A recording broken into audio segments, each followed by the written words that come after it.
बिस्मिल्लाहिर्रहमानिर्रहीम। एक मरतबा फिर से लीगल एजुकेशन कमेटी की तरफ से तमाम लॉ ऐड के स्टूडेंट्स को, कैंडिडेट्स को अस्सलाम वालेकुम। स्लाइड्स ऑन कर लीजिए सर। आज का लेक्चर जो ये पहला लेक्चर है, पहला सेशन कॉन्स्टिट्यूशन ऑफ पाकिस्तान के ऊपर है। सिलेबस की तरफ अगर आप आगे जाएं, पहली स्लाइड, दूसरी स्लाइड कर लीजिए सर। तो सिलेबस के तहत आपका कॉन्स्टिट्यूशन 10 का जो पोर्शन है, ये सिर्फ 10% मार्क्स के ऊपर डिपेंड करता कंप्राइज करेगा। और इन 10% मार्क्स के अंदर दो हिस्से हैं, कॉन्स्टिट्यूशनल हिस्ट्री ऑफ पाकिस्तान और 1973 की कॉन्स्टिट्यूशन के मुख्तलिफ आर्टिकल्स। उम्मीद या एक्सपेक्टेशन ये है कि दोनों 5-5 नंबर के हिस्सों के ऊपर होंगे। आगे आप चल के देख लीजिए।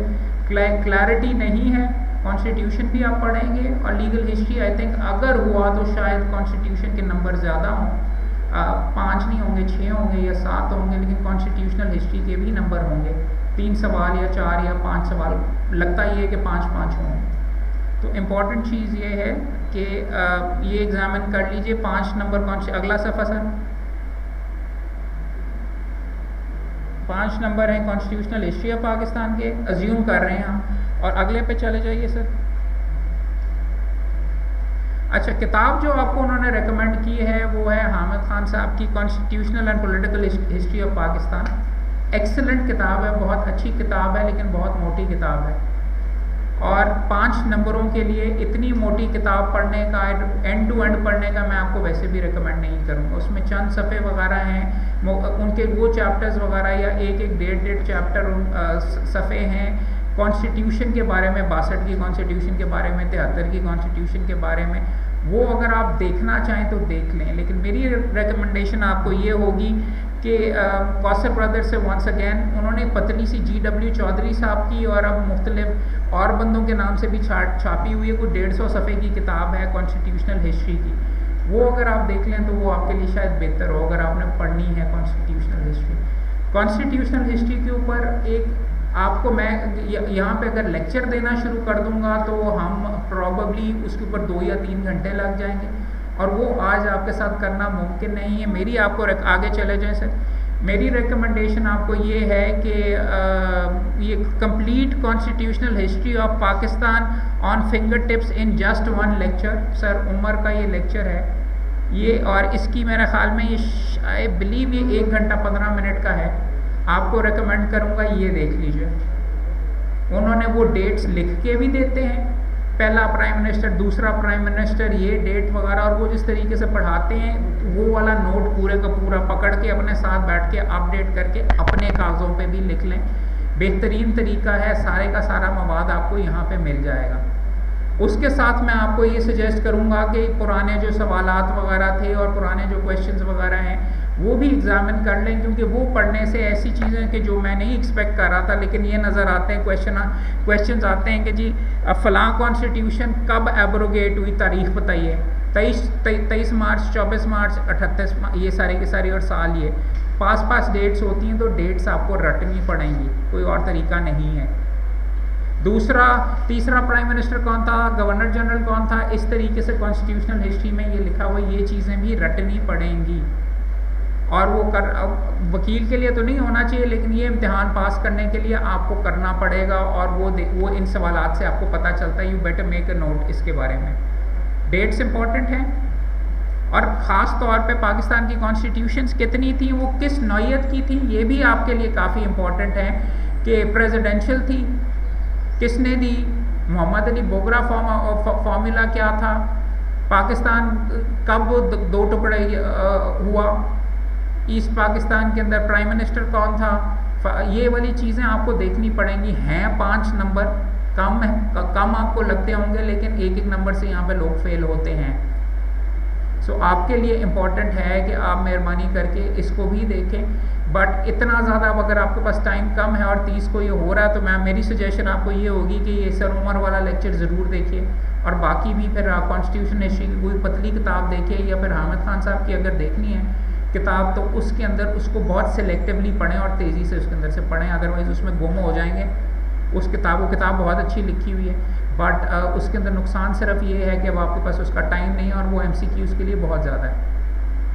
अगर आपको कॉन्स्टिट्यूशनल के ऊपर, हिस्ट्री के ऊपर अगर आप LLM कर रहे होते तो ज़रूर, वो बहुत एक एक्सेलेंट किताब है।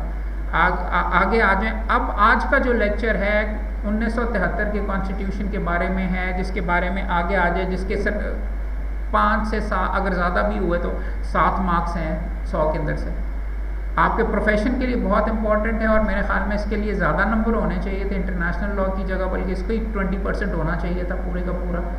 मगर इसके मुख्तलिफ जो हेडिंग्स वगैरह हैं ये नोट कर लीजिए, इम्पॉर्टेंट हैं।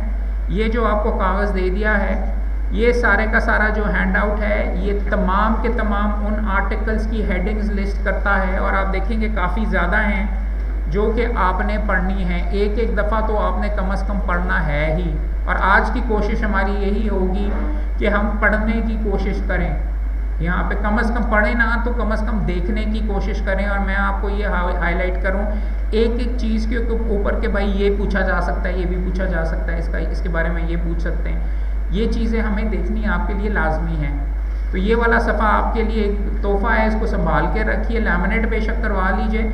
ये वाली चीज़ें आपने पढ़नी है और आपको होगा। और ख़ास तौर पे आपके लिए ये बहुत इंपॉर्टेंट है, यहाँ पे ये भी पूछा जा सकता है कि यार फ़लाँ वाला आर्टिकल कौन सा है, राइट टू लाइफ कौन से आर्टिकल के अंदर है।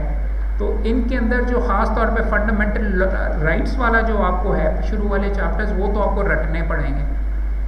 कंटेंट नहीं, कम से कम ये तो याद होना चाहिए कि कौन कौन सी चीज़ें हैं, क्योंकि इनके ऊपर सवालात पहले आ चुके हैं। अब ये अनफॉर्चुनेट है कि आपसे इतना ज़्यादा रट्टा लगवाया जा रहा है, लेकिन ये आपके एग्ज़ाम की रिक्वायरमेंट है। There are no two ways around it, आपने करना है। सॉरी आपकी आवाज़ नहीं आ रही क्या?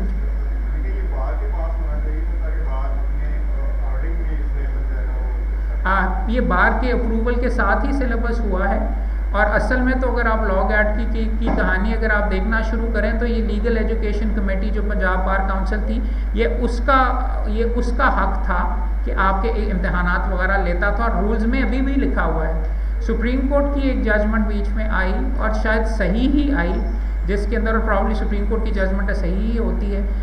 उसमें ये कहा गया कि नहीं भाई, अब आज के बाद ये सारे के सारे इम्तहानात HEC करवाएंगे, HEC करवाएगी, और हमारा हक लेके वहाँ पे दे दिया गया। क्योंकि हमारा यहाँ पे अन्यवानी पड़ी हुई थी कि मुकम्मल तौर के ऊपर लोगों को अकोमोडेट वगैरह किया जा सकता था अगर हमने प्रोफेशन का स्टैंडर्ड बेहतर करना है, तो इसके लिए ये है। रही बात इस सिलेबस की, ये मुकम्मल तौर पे पाकिस्तान बार काउंसिल की कंसल्टेशन के साथ हुआ है। अनफॉर्चुनेटली इसमें टाइपोग्राफिकल एरर्स हैं जो कि रेलेवेंट टाइम के ऊपर नहीं कैच किए गए, जिसकी वजह से आपका सिलेबस काफ़ी एक्सपैंड कर गया है कॉन्स्टिट्यूशन की हद तक। उसके बारे में भी अभी बात करते हैं, मगर ये गलत है कि बार काउंसिल से नहीं पूछा गया। और अगर आप लीगल प्रैक्टिशनर्स एक्ट पढ़ेंगे प्रोफेशनल एथिक्स के लिए और उसकी तैयारी के अंदर, उसमें ही पाकिस्तान सिलेबस फिक्स करना पाकिस्तान बार काउंसिल का काम है। हमारे से कंसल्टेशन हो सकती है ज़्यादा से ज़्यादा, और कॉलेजेस से, लॉ कॉलेजेस से होगी वगैरह, मगर ये प्रिंसिपल उसके तहत ड्यूटी और है HEC के साथ और उन दोनों के दरमियान में होता है। ठीक है। सो अगर आपने तोपों का अगर रुख करना है तो पाकिस्तान बार काउंसिल की तरफ कीजिए। हमारी तो बात सुनते ही नहीं। और कोशिश हम यही कर रहे हैं कि जी हम भी अपना कोई अमल दखल वगैरह इसके अंदर लाएँ, क्योंकि आई बिलीव ये ज़रूरी था कि बार काउंसिल्स की भी इसमें होनी चाहिए से। चलें अब आ जाते हैं जी, दो क्विकली ये लिख लीजिए अपने सामने कि कॉन्स्टिट्यूशन के अंदर फंडामेंटल राइट्स का चैप्टर आपने पढ़ना है 8 से 24 तक। अब जिसने ये सिलेबस तैयार किया है उसने शायद नोटिस नहीं है कि किया फंडामेंटल राइट्स 28 के ऊपर ख़त्म होते हैं, 24 पे नहीं ख़त्म होते।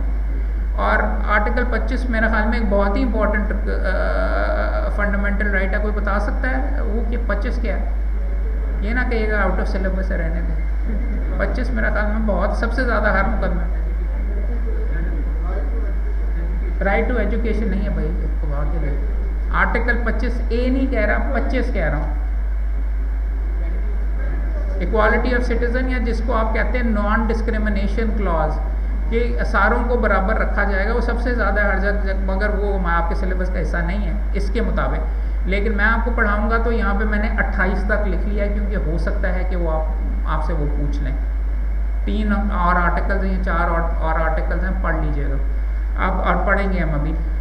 सो लिख लीजिए, यहाँ पे लिखा हुआ 8 से 24 फंडामेंटल राइट्स, ब्रैकेट में लिख लीजिए 28, ये 28 तक पढ़ने हैं। उसके साथ लिखा हुआ पार्लियामेंट के आर्टिकल्स 50 से 89 तक, ठीक है।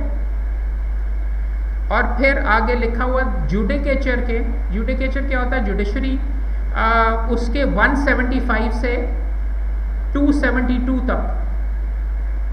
ये क्लियरली टाइपोग्राफिकल एरर है, क्योंकि जुडिकेचर 212 पे ख़त्म होता, 272 पे नहीं ख़त्म होता। मगर ये रेलेवेंट टाइम पे हमने लिख के भी भेजा HEC को, लेकिन HEC बज़िद है और आपके इम्तिहान के अंदर 272 तक आपका इम्तिहान होगा, 212 तक नहीं है।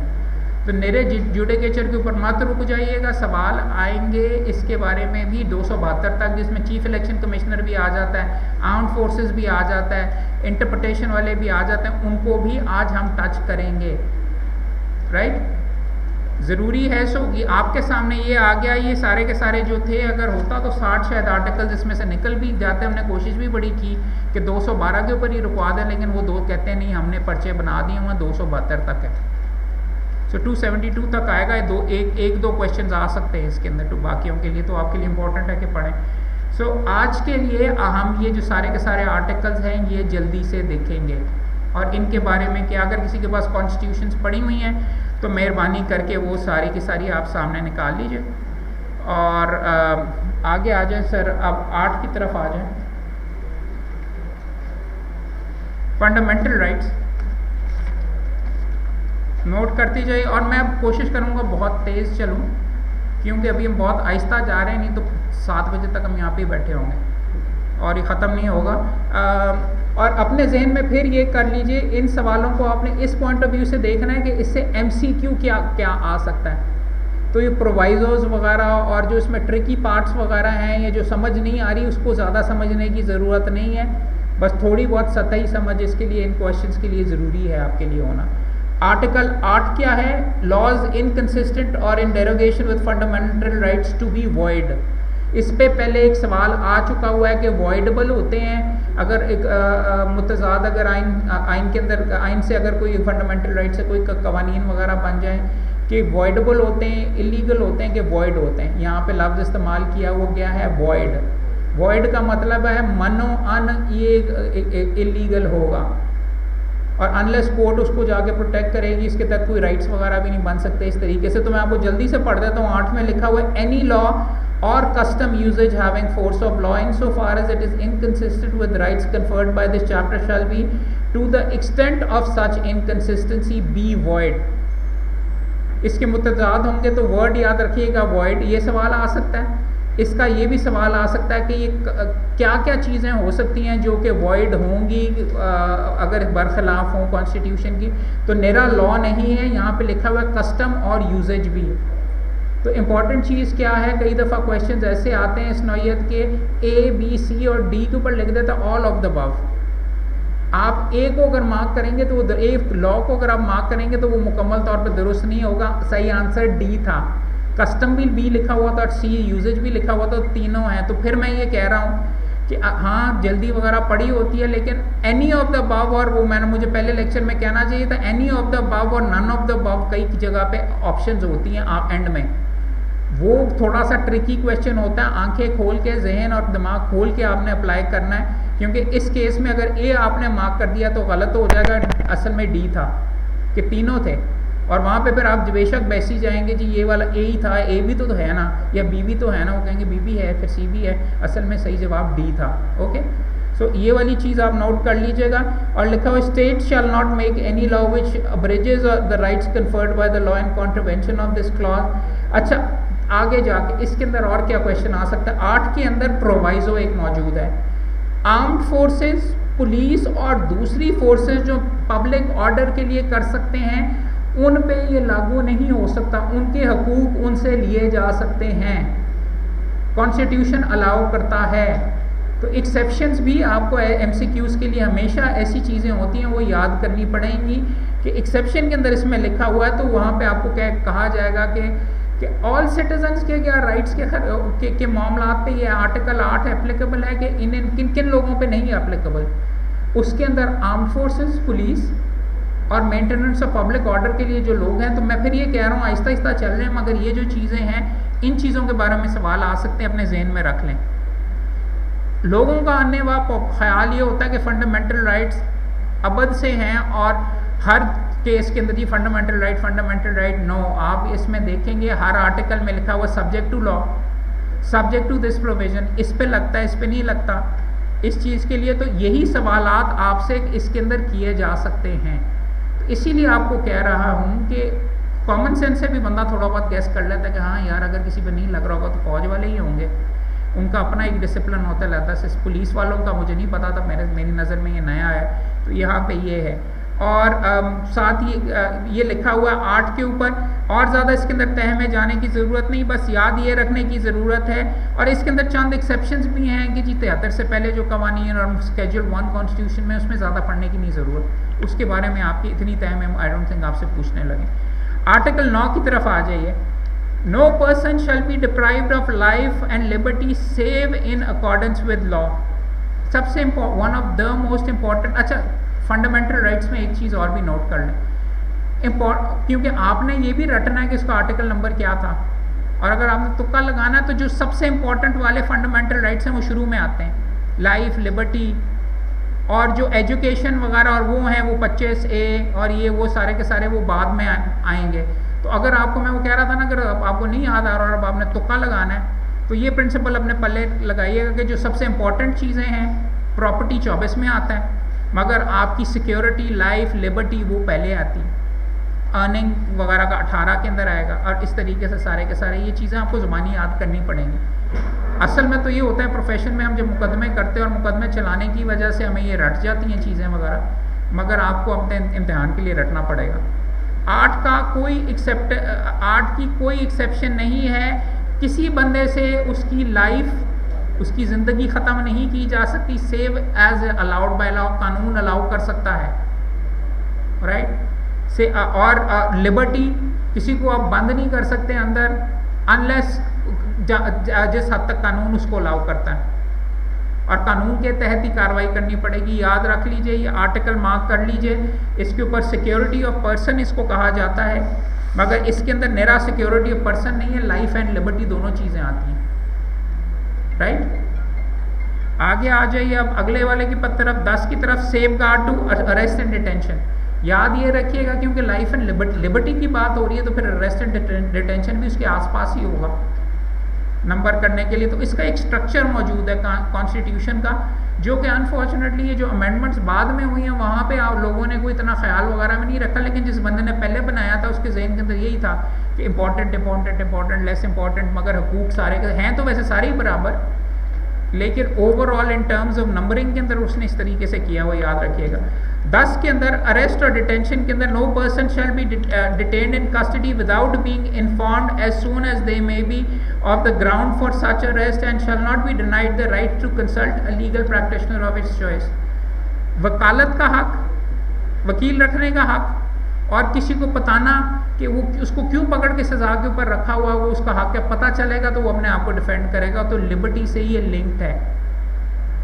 ऊपर आपका 9 लिबर्टी का था, 10वें के अंदर अरेस्ट और डिटेंशन की यहाँ पे बात कर दी गई है। और अच्छी बात है आप ये सारे के सारे दोस्त मौजूद हैं, आपको फीस देने का, आपको इंगेज करने का हक इज इंश्योर्ड इन कॉन्स्टिट्यूशन। आपसे आपके क्लाइंट को दूर नहीं किया जा सकता, कॉन्स्टिट्यूशन ने अर्ली 2nd नंबर के ऊपर फंडामेंटल राइट है।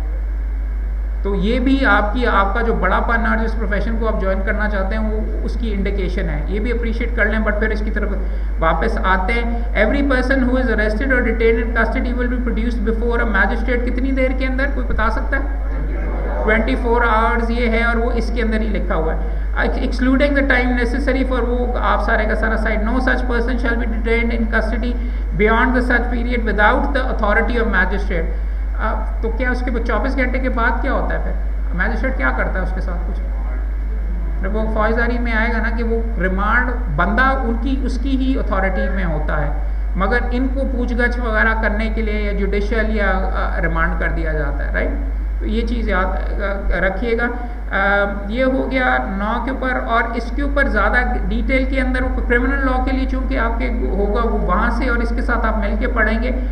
अच्छा, ये जो लिखा हुआ है प्रिवेंटिव डिटेंशन, कई बंदों को तो रोका, प्रिवेंटिव डिटेंशन, प्रिवेंटिव नहीं, उसके लिए कानून बनाया जाएगा, लेकिन उन चीज़ों के लिए बनाया जाएगा अगर मुल्क की security and defence of Pakistan के अगर खिलाफ हो, या एक्सटर्नल अफेयर से, या पब्लिक ऑर्डर, या maintenance of supply of services के अगर खिलाफ हो, तो वहाँ पे ये प्रिवेंटिव डिटेंशन भी हो सकती है।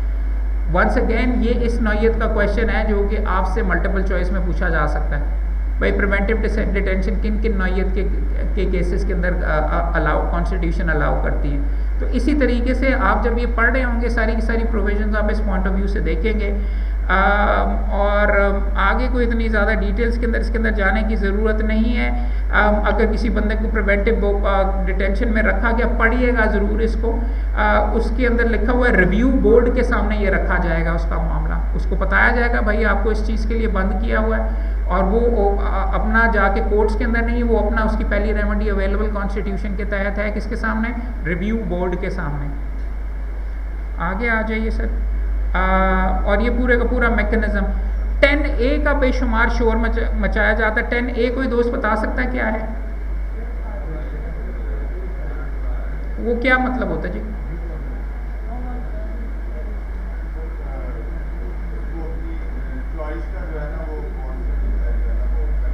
नहीं, वो एक यहाँ पे कोई कॉन्स्टिट्यूशन में कहीं नहीं लिखा हुआ।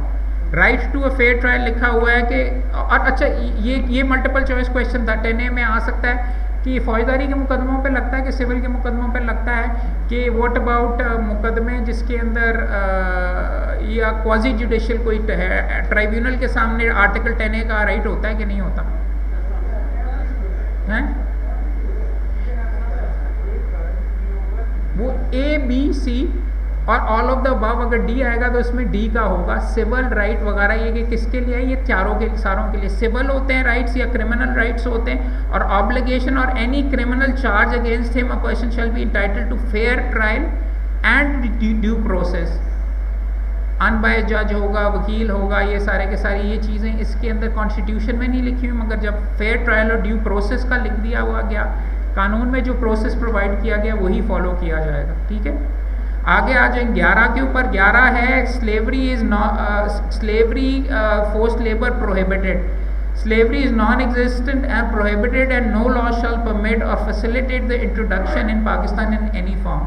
स्लेवरी यहाँ पे नहीं इंट्रोड्यूस करवाए जा सकते, इस वजह से बॉन्डेड लेबर, ये जो भट्टों के ऊपर जो बंदे वगैरह होते थे, वो सारे के सारे कॉन्स्टिट्यूशन के तहत ये वहाँ पे all form of forced labour, वहाँ पे फोर्स्ड लेबर था। And traffic in human beings are prohibited, ये कॉन्स्टिट्यूशन कहती है, लॉ में नहीं लिखा हुआ। और no child below the age of 14 shall be engaged in any factory और माइन और एनी हैजर्डस एम्प्लॉयमेंट। ज़रूरी है, याद रखिए 14 साल। अंडरलाइन ये सारी की सारी चीज़ है। जब आप कॉन्स्टिट्यूशन की जो आपको बस कॉपी पढ़ी है, ये मल्टीपल चॉइस में पूछा जा सकता है, कितने साल का की उम्र में 14 साल का बच्चा, ये और ये कॉन्स्टिट्यूशन कहता है प्रोहिबिट कर दिया गया। अच्छा, nothing in this article shall affect compulsory service एक बाय एनी पर्सन, जिसको सजा दी जा रही है किसी कानून के तहत। इसकी एक्सेप्शंस हैं कि यहाँ पे आपको कंपल्सरी लेबर वगैरह अगर आपको रखा हुआ है कैदे बामुशक्कत, तो वो है, कॉन्स्टिट्यूशन भी अलाउ करता है। और required for any public purpose short term के लिए कि no compulsory service shall be of cruel nature और incompatible with human dignity. Human dignity का यहाँ पे लिखा हुआ 12 की तरफ अब आप आ जाइए, तो वहाँ पे लिखा हुआ प्रोटेक्शन अगेंस्ट रेट्रोस्पेक्टिव पनिशमेंट। इसका क्या मतलब होता है जी? जी नहीं, रेट्रोस्पेक्टिव पनिशमेंट का वो होता है dual punishment, double jeopardy, double punishment.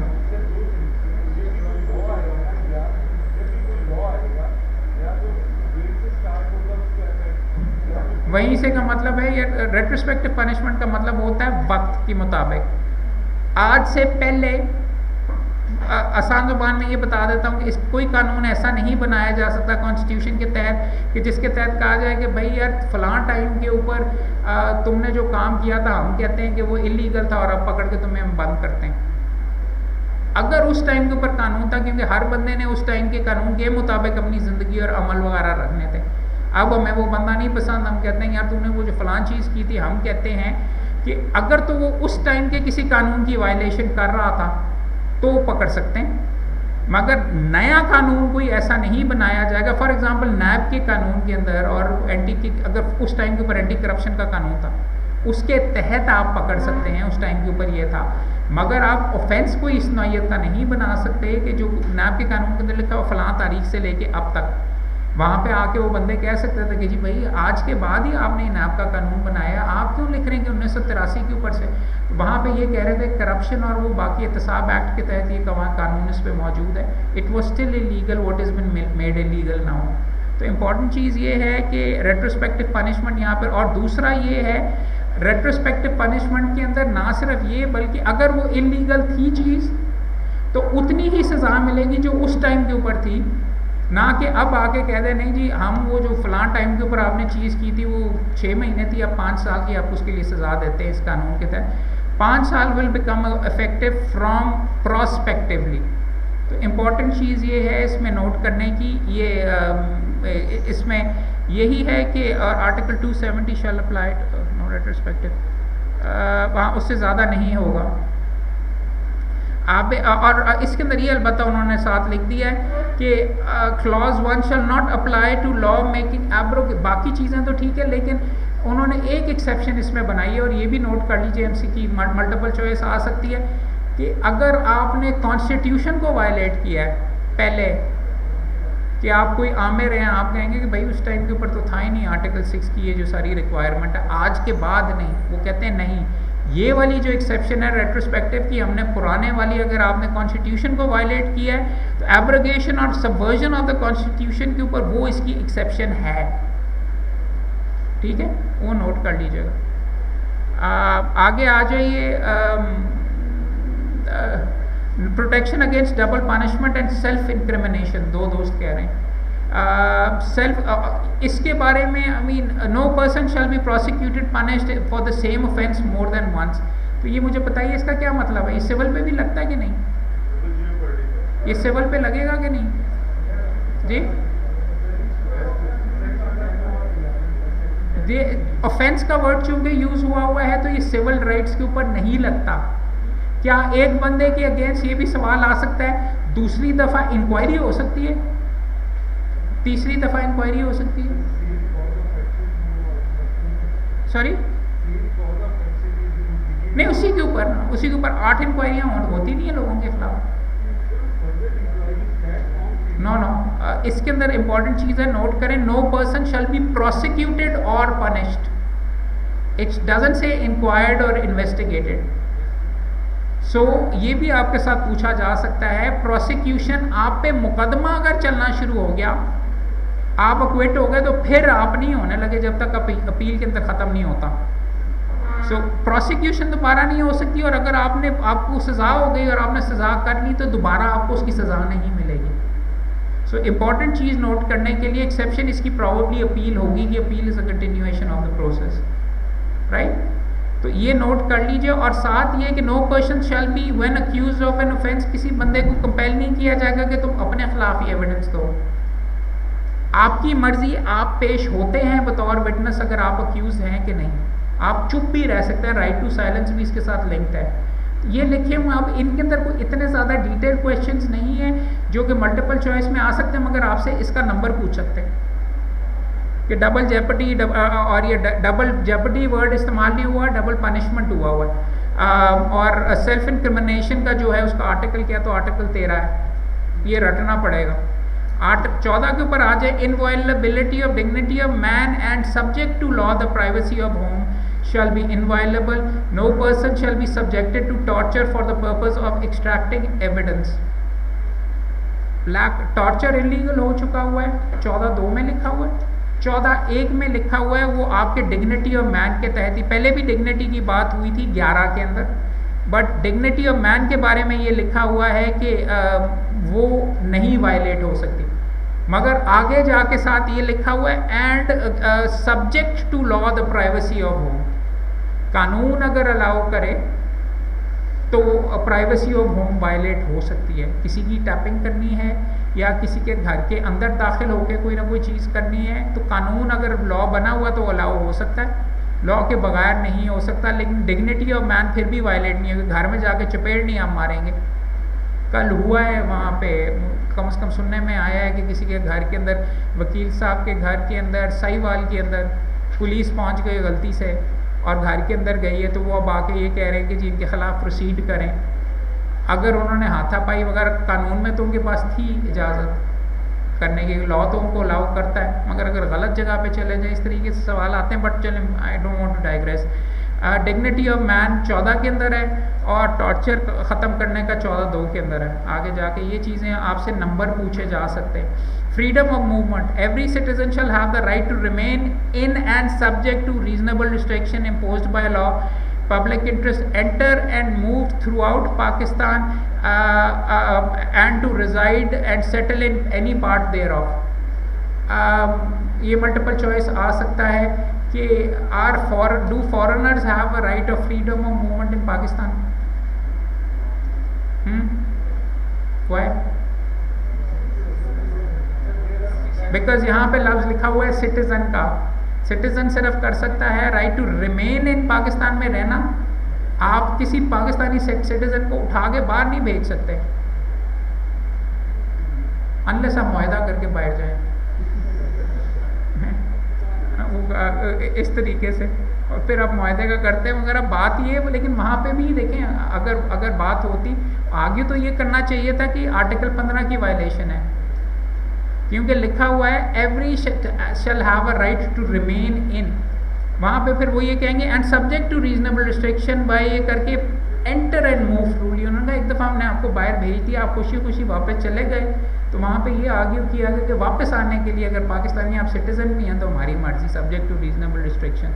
और आपने चूँकि मुआहदा किया हुआ, तो वंस अगेन ये चीज़ें वगैरह मैं आपको इसलिए थोड़ी सी पॉइंट आउट कर रहा हूँ कि आपके जहन में, और कहानियाँ थोड़ी सी इसलिए कर रहा हूँ कि ये नुक्ते रहें, क्योंकि मल्टीपल चॉइस के अंदर ये क्वेश्चन आ सकते हैं कि ये आपसे कि उसको कहते हैं कि ये क्या ये राइट एब्सोल्यूट है कि किन केसेस के अंदर नहीं हो सकता। रहना आपका हक है, ज़बरदस्ती कोई आपको बाहर नहीं भेज सकता, इसलिए मुआहदा करना पड़ा, नहीं तो उठा के भेज सकते थे बाहर। रेमंड डेविस को तो हमने भेज दिया था और आसिया को भी मेरे ख्याल में हमने, हाँ अब भी फौत हो गई नहीं, हाँ वो सारे का सारा है। तो उसके बिल्कुल सही कहते हैं, आर्टिकल 15 की वायलेशन थी, खुशी खुशी तो नहीं हो गई थी। एक्स्ट्राडाइट हम किस तरीके से कर सकते हैं पाकिस्तानी सिटीज़न को, कोई दुनिया का बंदा नहीं करता। इस वजह से आगे आ जाए, ये चीज़ें लिखी जाएं और यहाँ पर सामने टिक करती जाएं और एक 1-1.5 लफ्ज़ भी आगे लिखते जाइए ताकि आपको याद रहे कि क्या इशू वगैरह है। Freedom of assembly, every citizen shall have the right to assemble peacefully and without arms, subject to reasonable restrictions imposed by law in the interest of public order. क्या मतलब? Every citizen shall have the right to assemble peacefully and without arms. धरने आप दे सकते हैं, constitutional right है आपके कहने के मुताबिक, मगर लिखा हुआ subject to reasonable restrictions imposed by law in the interest of public order. Protest का राइट आपका यहाँ पे और गैदर करने का राइट आपका यहाँ पे प्रोटेक्ट किया गया, मगर इसकी कंडीशंस क्या हैं? ABC, A reasonable restrictions in public interest, नहीं sorry imposed by law and in the interest of public order. ये कंडीशंस हैं जिसके तहत आपको इसको अबरेज की लिमिट किया जा सकता है fundamental right. Article 17, every citizen shall have the right to form associations and unions subject to reasonable restriction imposed by law and sovereignty and integrity of Pakistan. एक तो आप एसोसिएशन और यूनियंस बना सकते हैं, आपका फंडामेंटल राइट है। इत्तेहाद में बरकत है अगर आप 15 बंदे मिलके कोई एसोसिएशन बनाना चाहते हैं, लेकिन वो एसोसिएशन कॉन्स्टिट्यूशन कहती है कि वो सॉवरेंटी और इंटेग्रिटी ऑफ पाकिस्तान तोड़ो ग्रुप नहीं बना सकते आप। यहाँ पे पाकिस्तान जोड़ो शायद बना सकते हैं आप, और डेफिनेटली बना सकते हैं, पाकिस्तान बचाओ भी बना सकते हैं।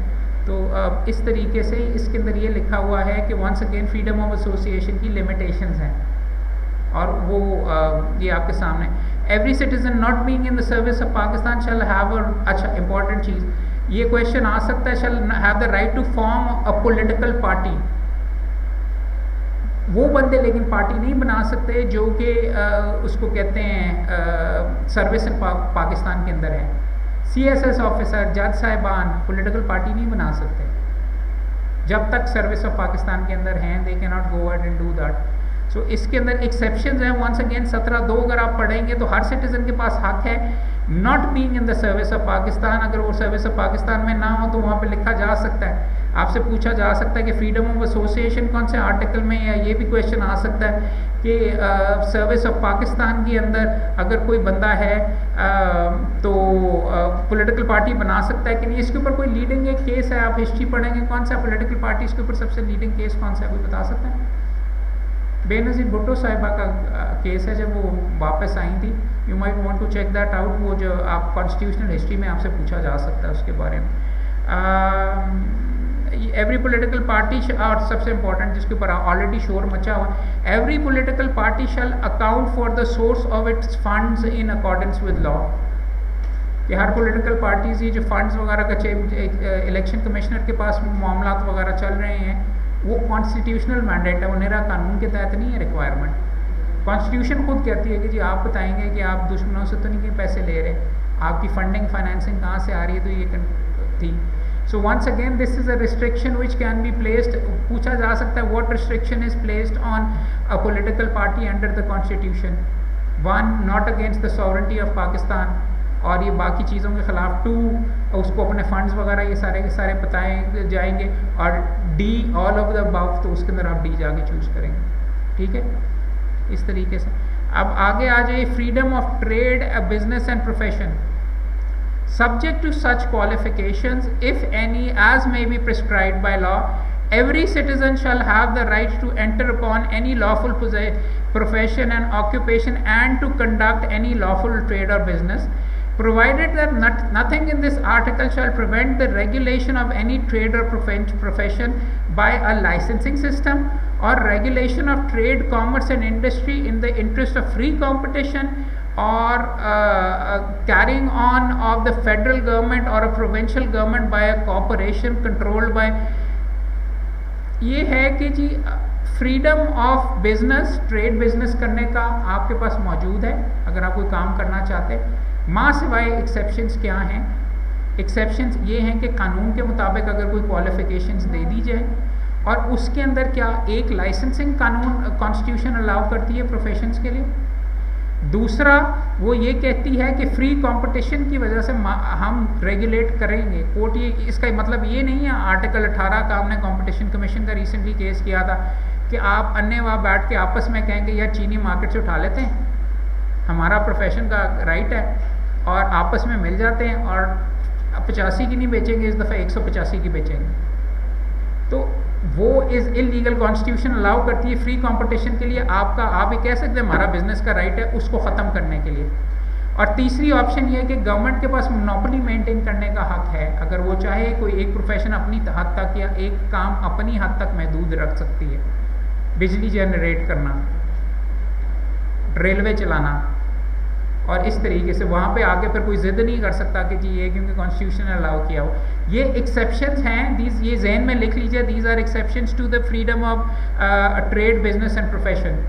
अब मुझे ये बताइए, आप सारों ने LLB पास कर लिया है, तो क्या आपका हक है कि आप सारों को लाइसेंस दिया जाए? कॉन्स्टिट्यूशन के मुताबिक नहीं। आप सारों का फंडामेंटल राइट ऑफ, आप आगे जाके पढ़ेंगे, राइट ऑफ एजुकेशन आपके पास मौजूद है। आप LLB करने का आप सारों का हक है, आपको कोई नहीं रोक सकता। वो भी रीजनेबल है, लैट पास करेंगे तो फिर होगा। मगर यहाँ पे आपका वकील बनना आपका हक नहीं है, इसीलिए आपसे यहाँ पे अनफॉर्चुनेटली लकीरें निकलवाई जा रही हैं कि जी गैट पास करो, अब ये करो, अब वो करो, और ये सारी की सारी चीज़ें की जा रही हैं। बिकॉज कॉन्स्टिट्यूशन अलाउ करता है कि किसी प्रोफेशन को भी एक बॉडी रेगुलेट कर सकती है लाइसेंसिंग के ज़रिए। तो फिर मैं आपको ये कह रहा हूँ, लाइसेंस हासिल करना आपका हक नहीं है। कॉन्स्टिट्यूशन के मुताबिक आपको पसंद तो नहीं है, बात आएगी 3 दफ़ा अगर कोई फेल हो गया तो चौथी दफ़ा नहीं अलाउ करेंगे। ही कैन कम एंड से कि मेरा राइट है फंडामेंटल कि मैं वकील बनूँ। No, it was subject to licensing requirements, subject to the fact कि आप ये पास करें, अदरवाइज तो ठीक है, फिर LLB पास करके हर बंदे को मिल जाना चाहिए। और यहाँ पे इसीलिए पॉइंट आउट आपको कर रहा हूँ कि राइट ऑफ एजुकेशन आपका फंडामेंटल राइट होगा, मगर राइट ऑफ लाइसेंस आपका राइट नहीं है, सब्जेक्ट टू लॉ जो लाइसेंसिंग की रिक्वायरमेंट्स हैं। हाँ, वो रिक्वायरमेंट्स आप पूरी करते हैं तो आपका हक है, फिर आपको कोई बंदा नहीं रोक सकता। और वो लिखा हुआ सब्जेक्ट टू लॉ 50% है, 51% है, तो एक बंदा भी आपको नहीं रोक सकता। अगर वो कहते रहेंगे जी नहीं है, ये बंदा हमें अच्छा नहीं लगता, ये यूँ नहीं है, ये वो नहीं है, it's your right, you can go and do that. ठीक है, ये ज़रा नोट कर लीजिएगा 18 के लिए, ये आपके लिए भी इम्पोर्टेंट है, 18 याद रहे। 19 है फ्रीडम ऑफ स्पीच, वो उससे बल्कि इट्स वेरी स्ट्रेंज कि फ्रीडम ऑफ स्पीच बाद में आता, लोगों का ख्याल होता है कि वो बोलने के लिए मुकम्मल तौर पे उनका हक है। Every citizen shall have the right और freedom of speech and expression and there shall be freedom of press subject to reasonable restriction imposed by law in the interest of glory of Islam 1, integrity, security and defense of Pakistan 2, 3, 4 and any part thereof, friendly relations with foreign states, public order, decency or morality or in relation to contempt of court or incitement of an offence। अब आपसे ये पूछा जा सकता है और ये question आएगा प्रॉबेबली कि फ्रीडम ऑफ स्पीच की लिमिटेशंस क्या हैं। लॉ के मुताबिक ये कॉन्स्टिट्यूशन अलाउ करती है, इंडिया को गालियाँ नहीं निकाल सकते हैं क्योंकि लिखा हुआ friendly relations with foreign states. Court को आप बेशक बोलते रहें वगैरह, ये सारा का सारा आप नहीं बोल सकते क्योंकि कॉन्स्टिट्यूशन कहता है कंटेम्प्ट, जहाँ पे कंटेम्प्ट शुरू हो जाती है कोर्ट वगैरह की। और यहाँ पे interestingly world defence of Pakistan में फ़ौज भी आ जाएगी और ये सारे के सारे हैं। आपकी फ्रीडम ऑफ स्पीच, आपका जो एब्सोल्यूट राइट है, आपका फ्रीडम ऑफ स्पीच एब्सोल्यूट नहीं है। अमेरिका इंग्लैंड की वाली जो चीज़ है वो यहाँ पे नहीं लागू होती, बिकॉज यहाँ पे मल्टीपल चॉइस में आ सकता है फ्रीडम ऑफ स्पीच की क्या है। उसमें अगर आपको चक्कर देना हुआ तो वहाँ पे लिखेंगे डी में none of the above. A क्या उसको कहते हैं, किसको कहते हैं security of Pakistan, B relations with foreign states, D C उसको कहते हैं इंसाइटमेंट ऑफ ऑफेंस और D none of the above. तो आप कहेंगे यार ये फंडामेंटल राइट है यार, इसके अंदर किस तरीके से होता है, फ्रीडम ऑफ स्पीच नहीं रोक सकता नन ऑफ द अबव। तो वहाँ पे चक्कर में मत आइएगा, ये कॉन्स्टिट्यूशन के अंदर ये एक्सेप्शंस मौजूद है। अब आपको मैं ये सारी चीज़ें आहिस्ता आहिस्ता इसलिए पढ़ा रहा हूँ कि आप जब आप तैयारी अगर आप कर रहे होते हैं या कर रहे हैं कॉन्स्टिट्यूशन सामने, कच्ची पेंसिल से अंडरलाइन करते जाए 1, 2, 3, 4 लिखी जाएँ ताकि ये चीज़ें आपके जहन के अंदर रहें कि इनकी एक्सेप्शंस हैं, या अपने नोट्स के अंदर आपके सामने ये लिखी होनी चाहिए रिवीजन के लिए। बट कोई कर नहीं रहा यहाँ पे बैठ के, बट चलो ये अच्छी बात है। आगे चलते हैं। राइट टू इन्फॉर्मेशन अब ऐड कर दिया गया 19A। उसको कहते every citizen shall have a right to have access of information to all matters of public importance subject to the regulation and reasonable restrictions imposed by law. कि हर citizen के पास फ्रीडम ऑफ इंफॉर्मेशन, इसमें वैसे मुझे एक अभाव आता है कि अब कोई बंदा मेरे से भी आगे कह सकता है मोहम्मद भाई इन्फॉर्मेशन दें हमें, फ़लाँ चीज़ आप हमें बताएं वगैरह। क्या ये सिर्फ गवर्नमेंट की हद तक महदूद है कि ये प्राइवेट बंदों के पर भी लागू होता है? पढ़ने से तो ये हर एक के ऊपर लगता है। हाँ नहीं, ऑफ पब्लिक इंपॉर्टेंस को कहेगा, पब्लिक इंपॉर्टेंस के लिए ज़रूरी है कि आपके घर में क्या होता है जी, वो हमें आप बताएं। हाँ नहीं, पब्लिक इंपॉर्टेंस के लिए हो सकता है ना यार, फॉर चलो ठीक है, अगर आप ये कह सकते हैं आप पब्लिक ऑफिस होल्डर हैं, आप इसको कहते हैं क्या वहाँ पे पूछी जा सकती है फ्रीडम ऑफ इंफॉर्मेशन कि काजी फैज़ ईसा साहब को कोई दे सकता है freedom of information under article such and such कि आप पब्लिक इंपॉर्टेंस का है ये क्वेश्चन, आपकी फैमिली के एसेट्स क्या हैं वहाँ पे दिए जा सकते हैं कि नहीं, वहाँ पे ये क्वेश्चन आ सकता है। सो नहीं लिखा हुआ सब्जेक्ट टू लॉ, अगर लॉ नहीं मौजूद, अगर लॉ नहीं मौजूद तो फिर एब्सोल्यूट है, सब्जेक्ट टू लॉ लिखा हुआ ना। और ये राइट ये तो नहीं आप कह सकते कि ये, और फ्रीडम ऑफ इंफॉर्मेशन का जो कानून बना हुआ उसके अंदर तो लिखा हुआ है पब्लिक ऑफिस और पब्लिक डॉक्यूमेंट्स वगैरह के लिए, but it's an open question. All I am pointing out is कि आगे हो सकता है। बोले सर कम जोर के साथ, दूर से प्रिविलेज कम्युनिकेशन कौन सी? नहीं लॉयर का मैं कह रहा हूँ, लॉयर का तो मैं कह रहा हूँ मेरे प्राइवेट वाले के ऊपर, वहाँ पे तो कानूनी शहादत मुझे अलाउ करता है, वो प्रोटेक्शन आ जाती है। सही है, अब सही कह रहे हैं। जल्दी आगे चलेंगे यार, इस तरह तो लगता है काम ही ख़त्म होगा। Freedom of to profess religion और manage religious institution subject to law, public order and morality. Every citizen shall have the right to profess, practice and propagate his religion. अब ये काफ़ी इंटरेस्टिंग चीज़ है कि ये सब्जेक्ट टू लॉ है, किसी religion को आप इलीगल डिक्लेयर कर सकते हैं, साइंटोलॉजी को या किसी को, सब हर बंदे के पास हक है कि वो आप क्या कानून आप बना सकते हैं यहाँ पे कि भाई तुम्हारा रिलीजन तुम्हारे रिलीजन को तो हम रिलीजन कंसिडर ही नहीं करते, और ये इमोरलिटी फैला रहा है और इसके कुफर को, वर्शिपिंग आइडल्स आप कर सकते हैं कि नहीं, कैन यू रेगुलेट, ये क्वेश्चन आएगा। But once again all I am pointing out is कि there are limitations even to the right to religion, profess करने के लिए, प्रैक्टिस करने के लिए और प्रोपगेट और फैलाने के लिए, तीनों की तीनों चीज़ों के अंदर कॉन्स्टिट्यूशन में लिखा है every religious denomination and every sect, हर फिरके shall have the right to establish, maintain and manage its religious institutions. मस्जिदें, मंदिर, ये सारे के सारे आप बना सकते हैं, but once again subject to law, public order and morality. इसको पढ़ने से पब्लिक ऑर्डर को अगर कोई वायलेट कर रहा है तो लाल मस्जिद को आप बंद कर सकते हैं, बिकॉज लिखा हुआ है subject to public order. Morality अपनी साइड के ऊपर वगैरह, तो मैं आपको ये पॉइंट आउट कर रहा हूँ द एक्सेप्शंस, ताकि आपके जहन के अंदर ये रहें, और नुक्ते इसीलिए पॉइंट आउट कर रहे हैं, don't want to be controversial, but उसकी एप्लीकेबिलिटी वगैरह के साथ आपके जहन के अंदर ये अच्छे तरीके से रहेगा अगर मल्टीपल चॉइस कोई मुश्किल आपके सामने आ गया। आगे आ जाइए 20 की तरफ लिखा हुआ no person shall be compelled to pay safeguard against taxation for the purposes of a particular religion. No person shall be compelled to pay any special tax or proceeds of which are to be spent on the propagation or maintenance of any other religion other than his own. Government ज़कात कैसे ले सकती है? हाँ हाँ क्या मतलब? नहीं वो सही है वगैरह।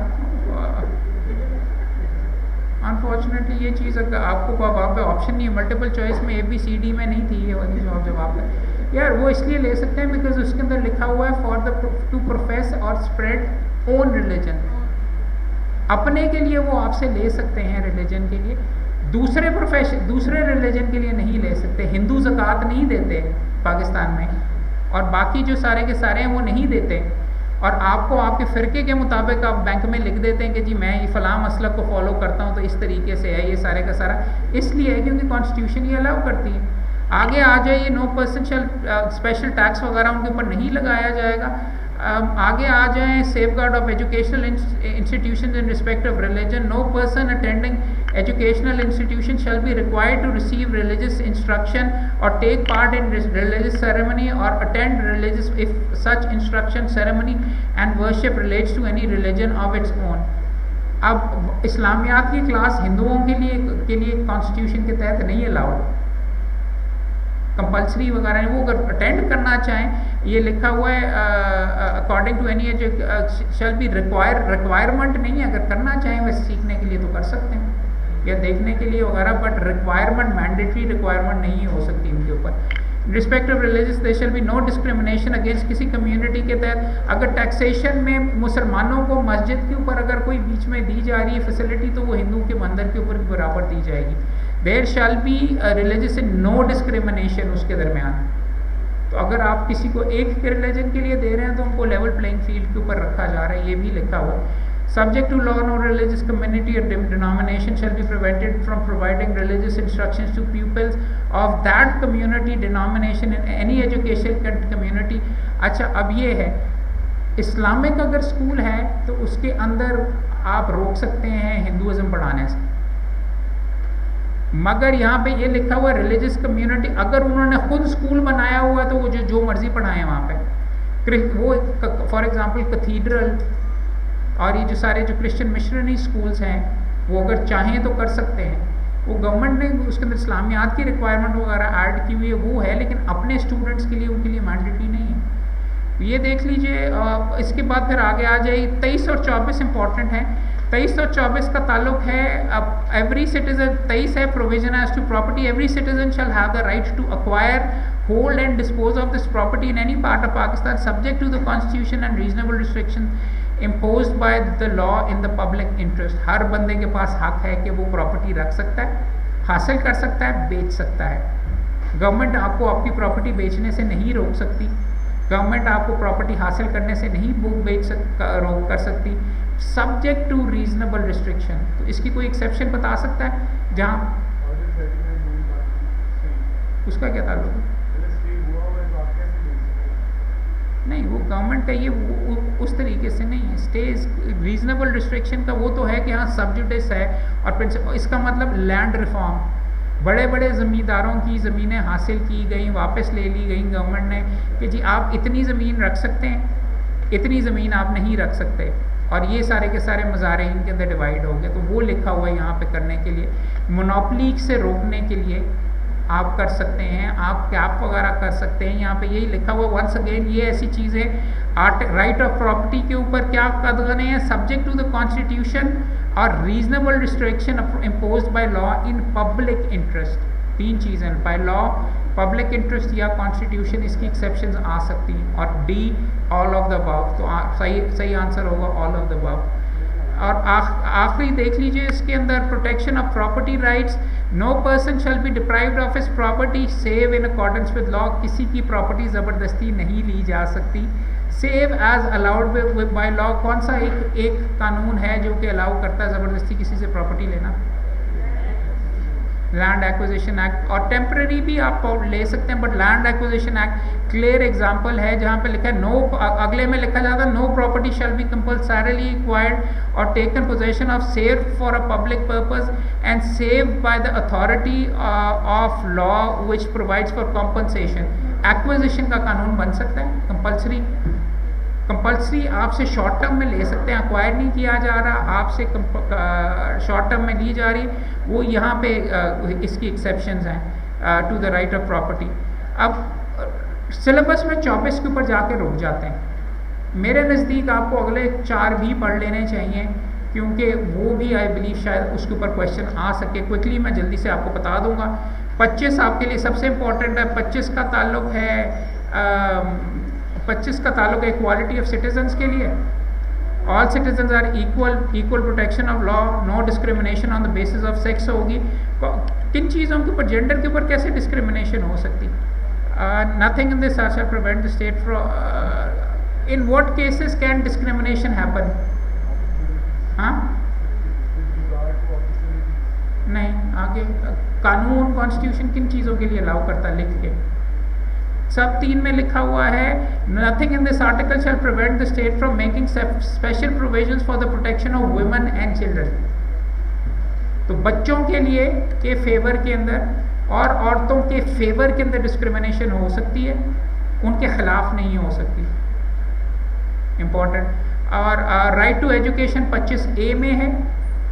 नॉन डिस्क्रिमिनेशन पब्लिक प्लेसेस के अंदर के जी किसी जगह के ऊपर रिलीजन या किसी और बेसिस के ऊपर आपको एक्सक्लूड नहीं किया जा सकता। अगर कोई पब्लिक प्लेस है, प्राइवेट के अंदर कर सकते हैं आप, ज़बरदस्ती नहीं हो सकते।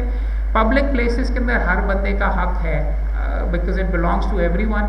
27 में लिखा हुआ डिस्क्रिमिनेशन इन सर्विसेज, ये गवर्नमेंट सर्विसेज जो हैं उसमें रिलीजन, रेस, सेक्स, रेजिडेंस और प्लेस ऑफ बर्थ की बेसिस के ऊपर डिस्क्रिमिनेशन नहीं हो सकती। कोटे शोटे वगैरह नहीं हो सकते। कई प्रोविंसेस के बंदों को नहीं प्रेफर किया जा सकता। दूसरों के ऊपर औरतों को मर्दों के ऊपर, मर्दों को औरतों के ऊपर प्रेफर नहीं किया जा सकता। कहाँ पे? सर्विसेज के अंदर, गवर्नमेंट जो सर्विसेज ऑफ पाकिस्तान के अंदर होते हैं वहाँ पे बराबर म्यार होगा। दूसरी जगह के ऊपर आर्ग्यूबल है कि अलाउ हो सकता है कि नहीं। ये हैं जी इसके अंदर आर्टिकल 28 आखिरी सिर्फ देख लीजिए, सब्जेक्ट टू आर्टिकल 251। और यहाँ पे डिस्टिंक्ट हर बंदे का हक है कि वो अपनी लैंग्वेज रखे। पंजाबी आप हैं, आप पंजाबी वगैरह रख सकते हैं, मगर नेशनल जुबान आर्टिकल 251 में जिसका लिखा हुआ वो उर्दू ही रहेगी। ठीक है, अभी के लिए 5 मिनट के लिए मैं फिर सांस लूँगा जी। ये आपके हो गए सारे के सारे आर्टिकल्स पूरे। अब आर्टिकल्स हो गए फंडामेंटल राइट्स का सेक्शन। इसके बाद अब हम जाके बात करेंगे किसके ऊपर, पार्लियामेंट वाले के ऊपर। जिस स्पीड के ऊपर के साथ हम जा रहे हैं, मुश्किल मुझे लग रहा है कि जुडिकेचर से हम आगे करने लगे। जुडिकेचर तक 212 तक कोशिश करके आपको ख़त्म करवा दूंगा, 5 बजे तक कोशिश करता हूँ। बट उससे आगे वाले हैं, शर्त ये है वो जो 60 आर्टिकल्स हैं वो ज़रूर पढ़िएगा, उसमें से 2 या 3 क्वेश्चन आने हैं। क्लियर है? तो 5 मिनट की ब्रेक प्लीज़।